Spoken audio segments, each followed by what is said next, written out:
আসসালামু আলাইকুম। দেখেন ইউটিউব চ্যানেলে কীভাবে রিপোর্ট মারতে হয় আমি এতটা জানি না। এরপরেও ভিডিও ডিসক্রিপশনে লিঙ্কটা দিয়ে দিব, যে চ্যানেলে রিপোর্ট মারবেন।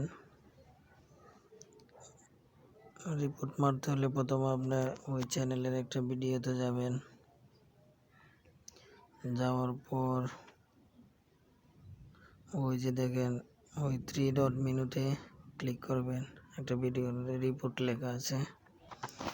ওই রিপোর্টে ক্লিক দিয়ে এখানে কটা অপশন আসবে, কোন বিষয়ে রিপোর্ট মারবেন, ওর কাজকর্ম কি, ও হ্যারাসমেন্ট করে আমাদেরকে, প্রমোট টেররিস্ট হ্যারাসমেন্ট বার্লিং, আমাদের টাকা যেহেতু নিয়ে দেয় না ঠিকমতো, হ্যারাসমেন্টে দিবেন।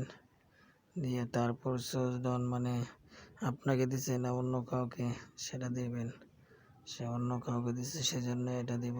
তারপর রিপোর্টে ক্লিক করব, তারপর ডানে দিব, তারপর রিপোর্ট ওকে। Good bye.